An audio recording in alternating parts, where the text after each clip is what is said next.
What up, EuroLeague fans? Welcome to another new season of A Quarter with Kyle Hines.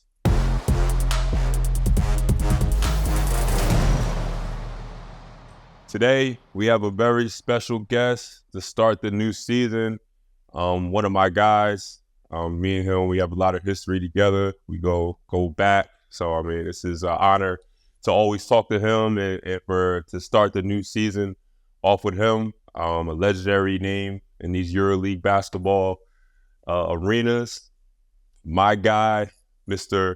Michael James. What's up, Mike? What up, Braylon? That was an odd introduction, too. I felt like you meant that. That was solid. I'm not mad about that. Nah, you my guy, man. Everything I say is from the heart. You already know that. I appreciate it. First of all, bro, so how are you, man? How's everything going?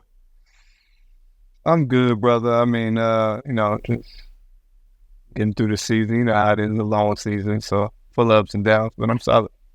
Yeah, man, this EuroLeague season is a gauntlet. It's definitely a gauntlet, definitely a marathon. It's definitely not for the ill-hearted, I guess you could say, not for the weak. Yeah, you know how it goes. A lot of travels, a lot of games, a lot of just being locked in and all the time. So, just getting through all of that. Definitely. Now, we're going to start off over here talking a little bit about Monaco, and you have kind of the start of this kind of EuroLeague project with Monaco. The first season, you guys get to the playoffs and have a contested series with the Olympiacos. Last year, you get to the Final Four. To me, I always say experience is the best teacher. So what about those first two experiences is going to allow you guys to take that step forward? Obviously, this is the next step forward for you guys is, to get to the EuroLeague finals or get to a EuroLeague championship. I'm sure that's the goal. So what about the experience from those first 2 years is going to help you guys kind of take that next step? Yeah, I think kind of like you said, I think experience is just the best teacher. I think the first year we were just a little too young. I think only people that played in the playoffs was me, I think, at the time. So I think we were just a little too young. When it came down to game 5, the last 3 minutes, I think we were up 5-7, something like that. And I think just our lack of experience and not being calm, the last 3 minutes we gave some plays away. So, I think we learned from that and then grew and then came back against Maccabi and was able to go into a game 5 with a little bit more level head and, seized the opportunity. So I think getting to the Final Four last year where, again, I think I was the only one that ever been in the whole organization. So, just learning from that experience and being able to move forward. And now we bring back most of the guys and we bring in a person who won last year with Madrid. So just having more experience and having people who've been there. And when you go there, you're not wide-eyed. You're ready for the moment. And, just excited to see what we can do this year. Personally, what would it mean for you to win a EuroLeague championship? I know everybody says, and you're a big Twitter guy, everybody says that you've done everything, but you haven't won a EuroLeague chip. So, is that kind of like a little bit of a chip on your shoulder so that way you can, give a big shut up to a bunch of the critics out there? You know me, I don't really care a lot about what people say about me in general. So that's not really my thing, but I play to win. That's the only thing I'm really worried about. I just want to win games. So winning the EuroLeague would be big for me. I would love it, and just just give me a little bit more stuff to talk to people on Twitter. Basically, I'm like a baby troll. Like they think they trolling me, but I'm really trolling them. So I just enjoy that aspect of it. Give you a little more ammo. Yeah, just a little bit more ammo. That's all I need. Now with Monaco, you talked about it before about you were the first person to be in the playoffs when we were there. It's such a young organization, so you've seen it grow. You've seen the transition grow. So what is that transition been like? Over the past 3 years, are you seeing like more fans? Are you seeing more people talk about Monaco basketball? Are you seeing more people just be more involved? Like what has that transition been like? So far over the past 3 years of playing in Monaco. I think the attention, the fans, obviously, and they're, I always say, like, when you're new at something, you don't really know what you don't know. So you're learning as you go. So the things that sometimes I was talking about, maybe they didn't understand all the way, or maybe they thought I was, like, I don't want to say over exaggerating, but just maybe they just thought like I was just saying things that didn't exactly amount up to what they actually needed to do. And I think the more we go around and play at other arenas and see other teams and gain experience and go through seasons, the more that the club grows too as an organization. So they understand what is needed more in this area, or what is needed more in that area, and what things that they have to build upon. And I think they're taking steps. I think it's hard to take leaps and bounds, and I think even sometimes as players we want an organization to grow leaps and bounds in 3 days, but I think it's unreasonable to ask for that.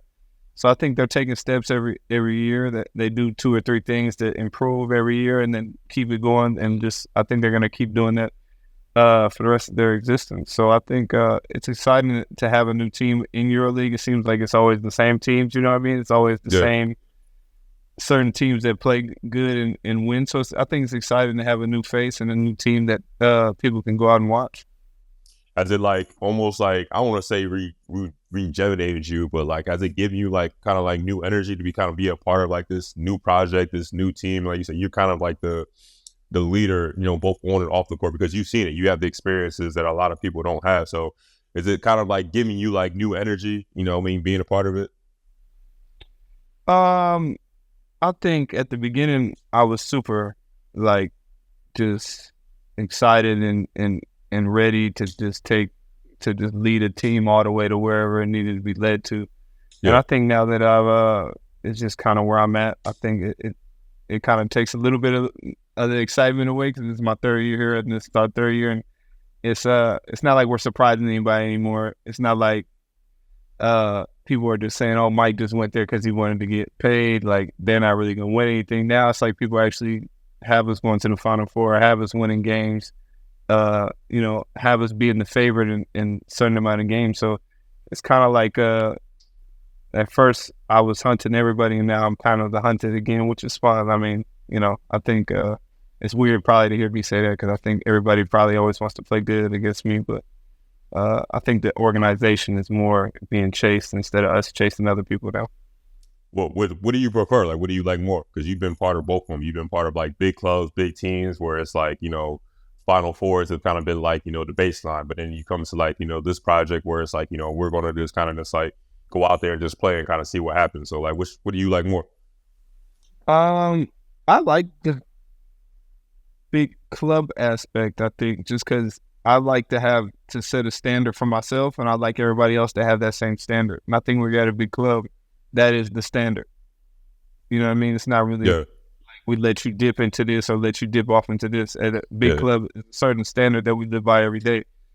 So I think when I first got here, obviously it's their first time in EuroLeague, they have a standard in their mind, but they don't know what the standard should be because it's all brand new. So I think now that we're 3 years in, we're figuring out where our standard is and where we need to be at, and then when we dip below that, they're holding us back up to that standard, if that makes sense. No, it makes sense. But I like that aspect of it a little bit more. How now? You're the leader. You're kind of like, and it's kind of strange to say, because like, but you're like one of the. Are you the oldest player on the team? You're one of the older players on the team, right? You're the oldest player on the team. That's crazy. That's first of all, how's it feel to be the OG vet on the team?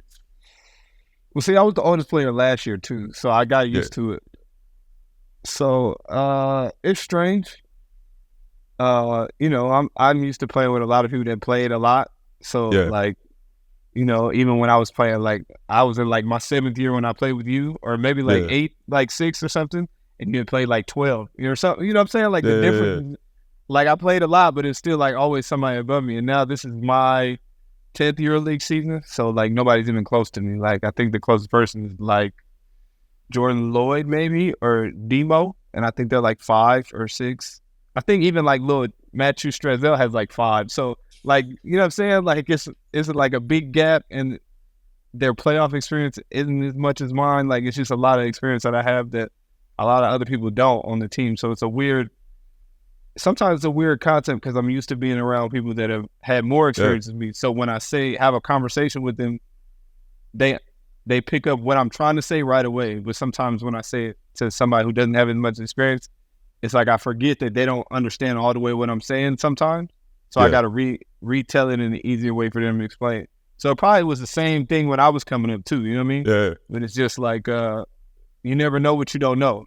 You know what I'm saying? So like sometimes my communication needs to be a little bit better on that end, if that makes sense. No, it makes sense because like I experienced the same thing. It's like almost funny how like the tables turn because like when I remember when I was first coming up, like I was the young guy. I was like the young player, and I feel like I had vets that like kind of like brought me along, and you know I was able just to come to practice and kind of do whatever I want and not really have to hold myself accountable or hold other people accountable. And I found like as I got older, it was like strange because it was like now I'm the grown up in the room, you know, basically, you know, to say. And it's like now you got to kind of like not only watch yourself because other people are going to follow what you do. You know, like if somebody does something, well, I just see Mike do it or I seen this person do it. It's like now you got to kind of hold yourself to a standard. So it's like in that way, it's a little weird. It's a little bit strange because like now you're not only doing things for yourself, but you're doing things as a leader and you're trying to lead like a group of individuals. You kind of have that responsibility, even if you don't want to, as kind of like the older person, the older vet in the room. Yeah. Sometimes you forget that that's your role in the team, so it's like you got to catch yourself a little bit. Like, it's like maybe I shouldn't have did that. But right. It's like I'm here now, but damn, I really shouldn't have did this one. This was a bad time. Right. You almost got to bite your tongues or bite your lip a couple times. I really shouldn't be saying it, or I really shouldn't be doing it. It's tough. It's a transition. Like now, like you, like I said, you find yourself, or you look at that scouting reports now, and you like, he born in 2000. Whatever. It seemed like 2010 now. It seemed like I played a 13-year-old the other day. Nah, that's fast, bro. Like that'd be the craziest part. Like as you grow older, in this business, and it happens so fast. It seems like it literally happens overnight. Yeah, that's what you. Yeah, I think like it's like a little bit of a shock to me because then like obviously like I'm watching and I'm seeing you climb up all these game leaderboards. Damn, he got a lot of games. Then I look at all my stuff. I'm like, damn, I played a lot too. Like, I'm out here. Like, why did I play so much? Where did this go? Where did this come from? You're not too far. Like, when they told me I was like breaking like the all-time leading games, like I didn't know. Honestly, I had no idea until like probably like maybe like the beginning of the season. I was like, I didn't realize like I played that many games. Like, it just doesn't like, I don't know if it's the athlete mindset or the mentality, like, you know, but it just. Like, and it's for you, like, I wonder, because now like, you're starting to creep up on a lot of those, like, all-time leading boards. Like, you're the all-time leading, you know, scorer as American player. You're starting to get, like, all these, like, so, like, does it feel, like, kind of strange, like, seeing your names, like, once you kind of reach some of those milestones? I think, like, I had an idea that I was getting close, like, a couple years ago, because Chris Singleton actually brought it up to me. He was like, yeah, you're going to break the all-time leading scorer record. I'm like, break the all... Man, what are you talking about? And he like showed it to me. I'm like, man, I ain't that far though. Like, if I play like this, I might get there. And then this summer, me and my friends sitting down talking. I'm like, man, I really am close. I might get it this year if like some stuff go my way. It could happen. Yeah. So then it's just like, it's just crazy to think about because when you come over here, you don't think like I'm gonna have a career like this and play this long and do this and do that. I was just trying to make a little bit of money and hopefully, you know, be able to, you know, provide for my family and buy a house one day. That's all I was really thinking about. Now it's like it surpassed all my expectations and then into a realm that I don't think that anybody in the world could have predicted. So it's almost like a surreal challenge, if that makes sense. Definitely. I mean, yeah, because I mean, me and you are kind of one and the same, where it's like we both went to a small school. We started off like in the lower divisions of like Europe, and we kind of had to rise up to now, and we're you know bona fide EuroLeague players. Do you ever like look back on that time and be like I mean, even though it seems so far, but it's only let's say 10 years ago, a decade ago. Do you ever look back on that time and kind of look back like where you are now and just be like how and when? All the time. Like I remember my first year, like they couldn't find my Wi-Fi password, so I had to like always have the plug up. So I really couldn't use my phone unless I was at the gym. So I used to go to the gym early and get the Wi-Fi. I'm like, bro, how did I even survive then? And why didn't I just buy my own Wi-Fi? Like, what do I got going on? But like, it was my first year, so I didn't really like know nothing. I was just like, dang, I ain't got no Wi-Fi. Like, it's over. Yeah. But now if that happened, I just buy some more. Like, I just buy another box. Like, it's like $30. Like, what was I on? But I think like stuff like that and just being happy with anything. Like I think I played in Greece and they had us in like a hotel at the first for like 2 months or something, and I really didn't care. I was like, man, it's cool. Like they clean my bed every day. Like I'm solid. I'm overseas. Yeah, like I'm living. Like it's cool. I ain't got to pay for this. I'm solid. And now I would say, like, if that was me, I'd be like, bro, this ain't it. Like you gotta get me out of here. It's just like your standards change and like everything that you like. You get more life experiences and then you start fitting in to like the European style and like how Europeans. I think when I first came over, I wasn't trying to fit in. I was just here, like I was just existing. But I was an American in Europe, but now I'm like I'm integrated into how it works in Europe, but how it goes on. So now it's like I'm actually just home. If that makes sense. Nah, that makes total sense. Now you're widely regarded as the best American player playing outside of the NBA. That's what many people say. You got, fame with social media and different things like that. How does that feel? Like, there's like, and I know you're not that type of guy, but like, do you kind of have to wear that, like that best American outside the NBA almost like as like a badge? Does that give you like a sense of pride, or like, how does that feel? Like, do you not care about it? Like, it's just like this, you let other people talk about it. You know me, like I'm not going to talk about it like that, but it's more like if somebody say something crazy to me, then I'm going to start talking. I'm not really like, I talk a little shit here and there and make some jokes. Like, I don't really care that much. But, I mean, I try not to think about it. Like, I don't really think about it that way. Like, I'm the best here or there. I just be trying to, like, get better every day and exist in my own space and just, be around people that hold me accountable and are doing things as well. And just, people that hold me to a standard that I like to be held to. So then, for instance, like in the summer when I go work out, I like to just be around my friends that know I need to be going hard. And if I'm bullshitting, please tell me. You know what I mean? Like if I'm not doing what I need to be doing, like say something to me. Don't let me go through. Let's not waste an hour here just because we want to be here. Like, let's not waste time. So I just try to come to work every day and just try to get better. I ain't trying to, I'm the best American overseas and I need to boast about that or nothing. That's just not how I'm feeling. But you talk about standard and, how do you keep yourself up to that standard? And then how have you been able to have success overseas? Where a lot of people come overseas. A lot of Americans come overseas and they're not able to translate that standard or translate that into having longevity or long success. So how have you been able to have that, where, like you said before, where like you're kind of the haunted, like everybody wants to play well against you. All defenses are trying to, line up against you. People are always criticizing you. So how have you been able to have success year in, year out, no matter what team, no matter what organization, no matter what season it is? How have you been able to do that?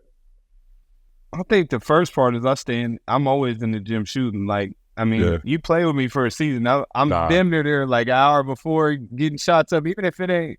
And I think that's one thing that people don't know about you. Is like you're really like you're a gym rat. Like you in the gym, you in the weight room. Like, you constantly like in the gym. Like you can't always like even on the summertime.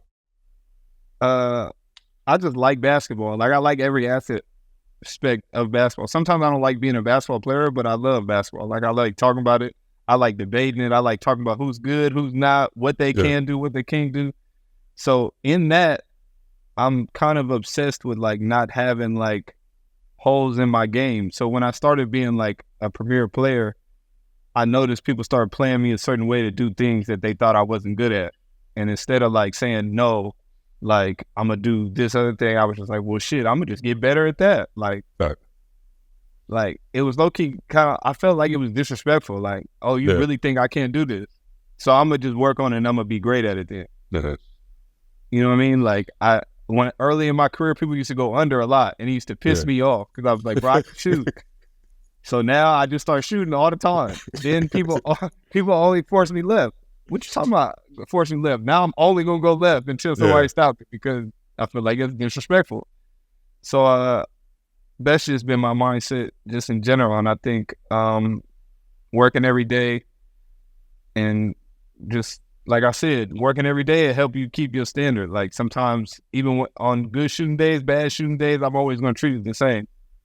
So I'm just always in the gym doing my same routine and keeping my same sharpness no matter what happened before. I'm not holding like, I'm coming to work every day as if nothing happened before, as if I still need to build. Yeah. So just keeping that same mindset and not trying to like be satisfied, really. And I also think like my introduction to EuroLeague wasn't like the same as other people's. Like people got brought into EuroLeague to like be stars first. When I first came to EuroLeague, I was like the setup guy, play defense, like role be player. Athletic. Yeah, like I wasn't like superstar right away. Like I learned how to be like a role player and got better and became a star, if that makes sense. That's why I always think like it's interesting in like your trajectory of like your career, because like you really like, first of all, you put the grind in, but it wasn't like you came in, it was like, oh, he's like, you weren't Mike James when you first came to EuroLeague, like you said before. Like when you first got to Moscona, you know, you were more or less like the setup guy, you know, make shots, you know, be athletic, kind of cause like havoc. So like that's why I feel like it's most interesting, like how you're just never satisfied. Like every year, like you continue to get better and better and better and better, which I think many people in your shoes would be like, yo, I'm, you know, as everybody says, I'm him.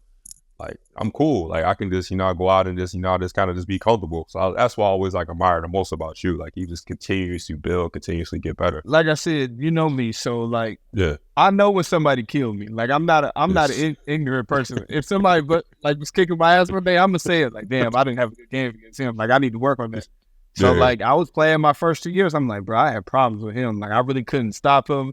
And then, like, I couldn't score like I wanted to. Like, I need to go work on something because I can't just get killed by him every time we play.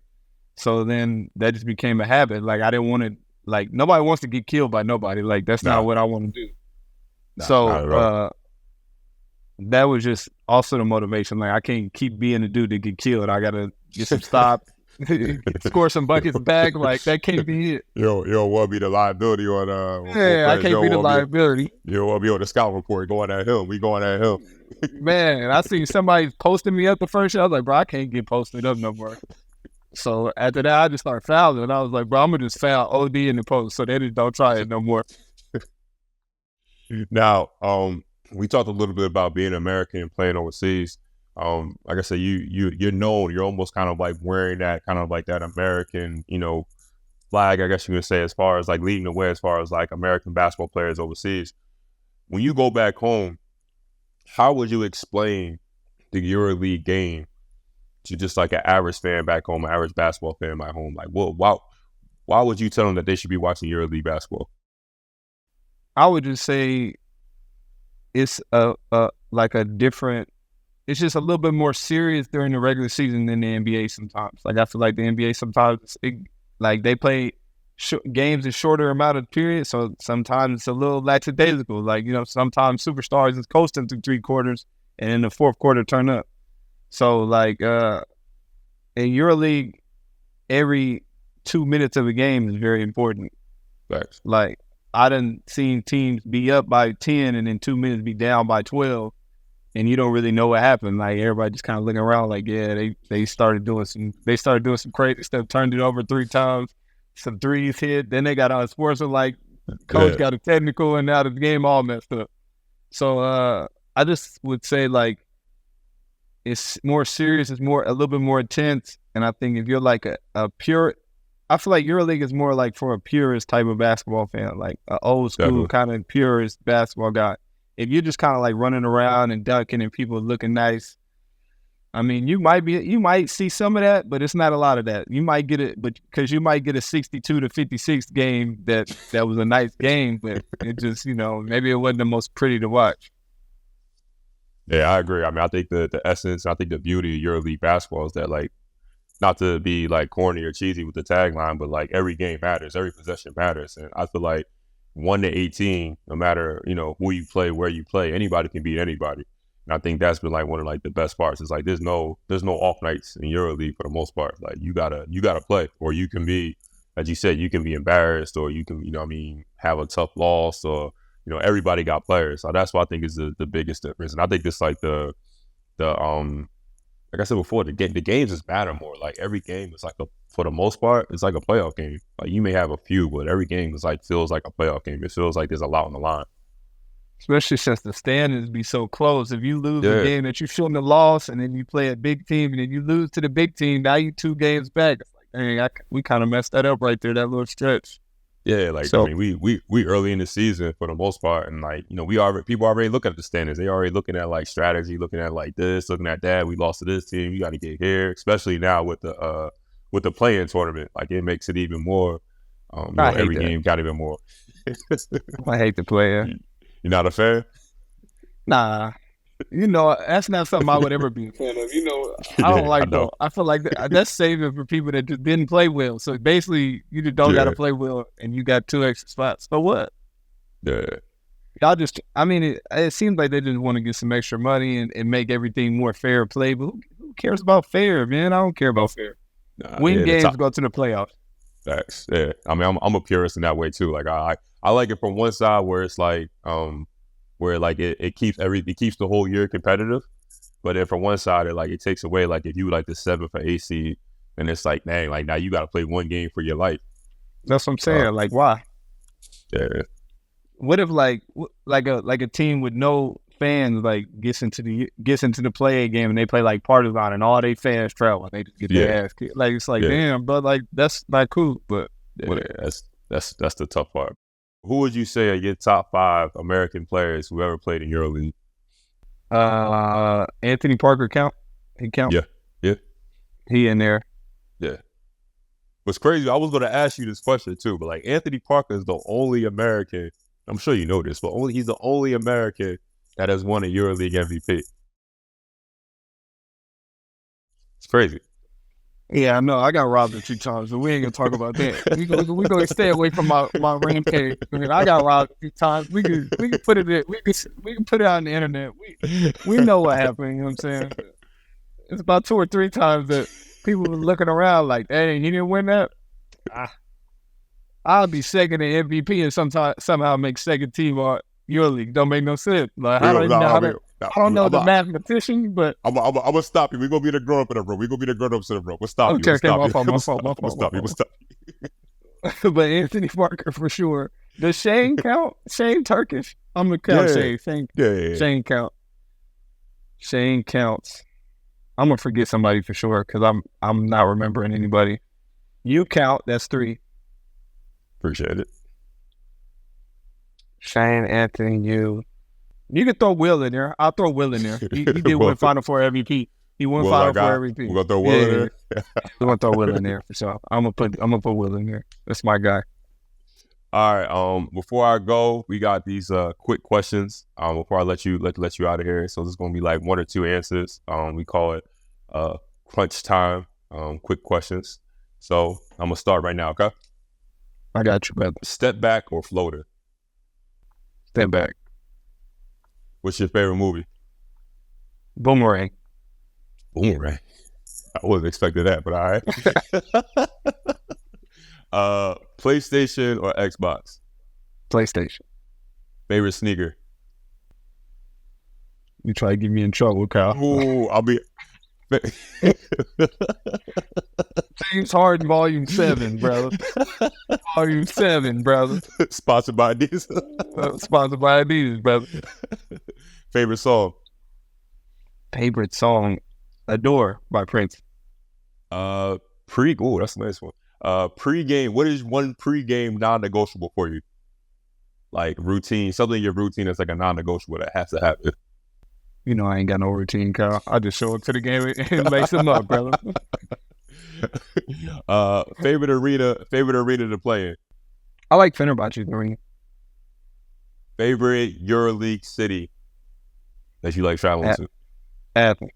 Athens. Favorite matchup? Like me going against somebody else? Yeah. Me and Shane is always fun. We haven't really got it in the last couple years, and we got 2 the other day, and it was fun. We ain't played in a minute. And the last one I got, something about Mike James that nobody knows or somebody will be surprised about.